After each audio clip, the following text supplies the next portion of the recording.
Ja Opetaia. Want to talk about Ja and how formidable of a professional boxer he is. If you don't know about him, look him up. Fighting at the cruiserweight, he's around 6'2". He has about a 76-inch arm reach, and he is Ring Magazine's champion at the cruiserweight, which is the division right before heavyweight, 190 to 199 pounds. He's that dude there. Now, Gilberto Ramirez holds the WBO and WBA belts.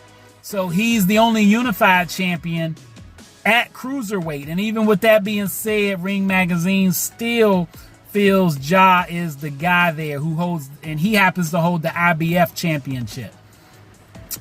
So make sure you check him out. He's got a real good combinations that he puts together in the ring.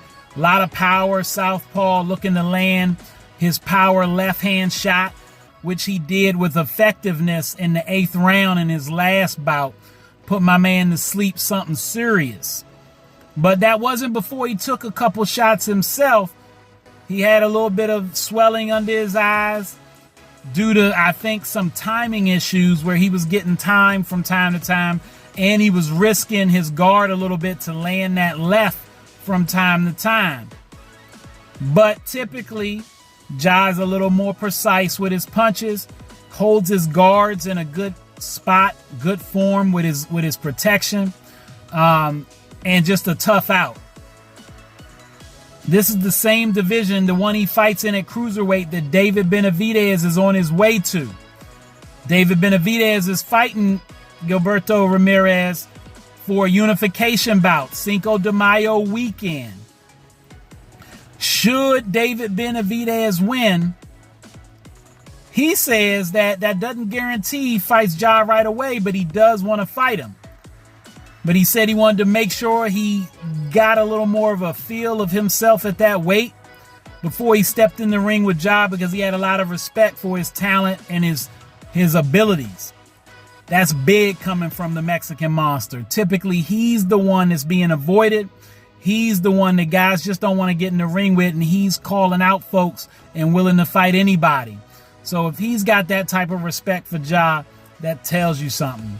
Now, Ja's going to be watching their fight because he is interested in being undisputed champion at cruiserweight.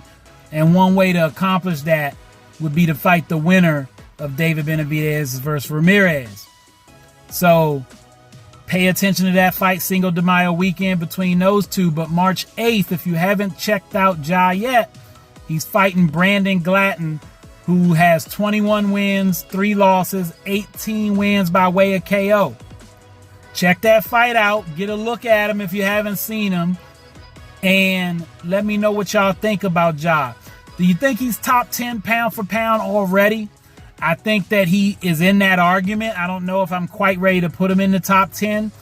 But there's a couple guys that I think are right there kind of vying for number 10. I got a solid 8 or 9 guys that I would put in the top 10. And then that 10th spot is kind of up for grabs. But Ja Opetaia is an exciting fighter. Recommend you check him out. All right, that's all the time I got. Y'all know what it is, and you know who you're looking for. J Heat Sports Media. And I'm coming at y'all with that fire as always. Make sure you subscribe. Catch me on TikTok, Instagram, and of course on YouTube.